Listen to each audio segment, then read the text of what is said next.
ನಮಸ್ಕಾರ. ಇವತ್ತಿನ ಮುಂದುವರೆದ ಭಾಗ ಯೋಗದ ನಾನಾ ಪ್ರಕಾರಗಳನ್ನು ತಿಳ್ಕೊಳ್ಳೋಣ.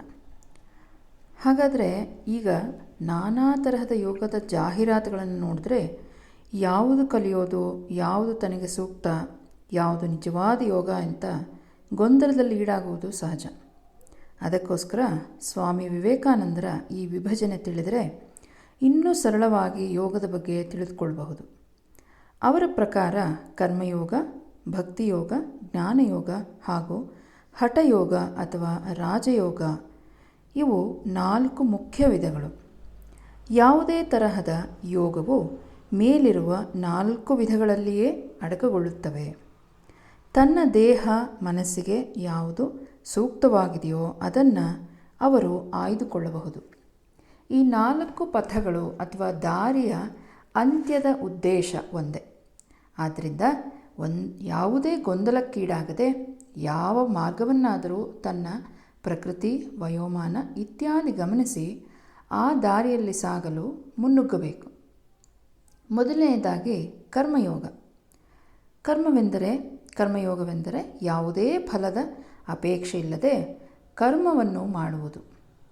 ಯೋಗ ಸಮತ್ವಂ ಉಚ್ಯತೆ ಅನ್ನುವ ಹಾಗೆ ಸ್ಥಿರವಾದ ನಿರ್ಮಲವಾದ ಮನಸ್ಸಿನಿಂದ ಕರ್ಮವನ್ನು ಮಾಡುವುದರಿಂದ ಕರ್ಮೇಂದ್ರಿಯಗಳು ಹಾಗೂ ಜ್ಞಾನೇಂದ್ರಿಯಗಳು, ಏನು ನಾವು ಸೆನ್ಸ್ ಆರ್ಗನ್ಸ್ ಅಂತ ಹೇಳ್ತೀವಿ, ಅದು ಶುದ್ಧಗೊಳ್ಳುತ್ತವೆ. ಉದಾಹರಣೆಗೆ ಗಾಂಧೀಜಿ, ಮದರ್ ತೆರೇಸಾ ನಂತಹ ವ್ಯಕ್ತಿಗಳು ತನ್ನ ಮಾತಿಗಿಂತ ತಮ್ಮ ಕೆಲಸದ ಮುಖಾಂತರ ಉನ್ನತವಾದ ಸ್ಥಾನವನ್ನು ಪಡೆದರು.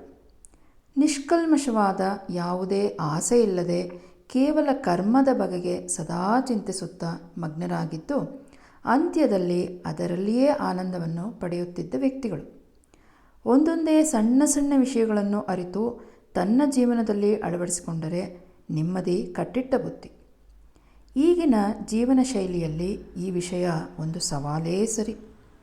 ಸದಾ ಯಾವುದಾದ್ರೂ ಒಂದು ದುರಾಸೆ ಇಲ್ಲದೆ ಕೆಲಸ ಮಾಡದ ವ್ಯಕ್ತಿ ಹೇಗೆ ಇದನ್ನು ಮಾಡುವುದು ಎಂದು ಪ್ರಶ್ನೆ ಹುಟ್ಟುವುದು ಸಹಜ. ತಾನು ಮಾಡುವ ಕೆಲಸ ಸಣ್ಣದಾಗಿರಲಿ ಅಥವಾ ತಾವು ದೊಡ್ಡ ಹುದ್ದೆಯಲ್ಲಾದರೂ ಇರಲಿ, ಅದರಿಂದ ನಿಜವಾದ ಆನಂದ, ನೆಮ್ಮದಿ ಸಿಗುತ್ತಾ ಇದೆಯಾ ಅಂತ ಪ್ರಶ್ನೆ ಮಾಡಿ. ವೃತ್ತಿಯಲ್ಲಿ ಕರ್ಮ ಮಾಡುವುದು ಸಹಜ, ಆದರೆ ಸ್ವಯಂ ಪ್ರೇರಿತವಾಗಿ ಕರ್ಮಯೋಗ ಮಾಡುವುದು ವಿರಳ. ಇದರ ಬಗ್ಗೆ ಒಂದು ಚಿಂತನೆ ಆಗಲಿ. ಎರಡನೆಯದಾಗಿ ಭಕ್ತಿಯೋಗ. ತನ್ನ ಭಾವನೆಗಳನ್ನು ತನ್ನ ಹಿಡಿತದಲ್ಲಿಟ್ಟುಕೊಳ್ಳುವುದೇ ಭಕ್ತಿಯೋಗ ಅಥವಾ ಭಕ್ತಿ ಮಾರ್ಗ. ಮನುಷ್ಯ ತನ್ನ ಭಾವನೆಗಳ ಏರಿಳಿತಗಳನ್ನು ಅದರಲ್ಲಿಯೇ ಮುಳುಗಿ ಹೋಗಿ ತನ್ನನ್ನು ಹಿಂಸಿಸಿ ಬೇರೆಯವರಿಗೂ ತೊಂದರೆ ಕೊಡುತ್ತಾ ನಾನಾ ಕಾಯಿಲೆಗಳಿಗೆ ತುತ್ತಾಗುತ್ತಿದ್ದಾನೆ. ಭಕ್ತಿಯೋಗದ ಮಾರ್ಗದಿಂದ ಭಾವನೆಗಳ ತುಮುಲತೆ ಅಥವಾ ಅಸ್ಥಿರತ್ವ ಅದನ್ನು ಹೋಗಲಾಡಿಸಿ ತನ್ನ ನಿಜ ಸ್ವರೂಪ ತಿಳಿಯುವಲ್ಲಿ ಸಹಾಯ ಮಾಡುತ್ತದೆ. ಉದಾಹರಣೆಗೆ ಮೀರಾಬಾಯಿ, ಸಂತ ಕನಕದಾಸ, ಪುರಂದರದಾಸ, ಸಂತ ಕಬೀರ್ರಂತಹ ಸಾಧು ಸಂತರು ದೇವರನ್ನು ಕಾಣಲು ಭಕ್ತಿ ಮಾರ್ಗದಲ್ಲಿ ಸಾಗಿ ಮೋಕ್ಷವನ್ನು ಪಡೆದರು. ಹಾಗಾದರೆ ಇವತ್ತು ಕಲ್ತಿದ್ದು ನಾವು ಕರ್ಮಯೋಗ ಮತ್ತು ಭಕ್ತಿಯೋಗ. ಮುಂದಿನ 2 ಪ್ರಕಾರದ ಯೋಗವನ್ನು ಮುಂದಿನ ಸಂಚಿಕೆಯಲ್ಲಿ ಕೇಳಿಸ್ಕೊಳ್ಳೋಣ. ಅಲ್ಲಿ ತನಕ ಧನ್ಯವಾದಗಳು. ಪದ್ಮಾವತಿ.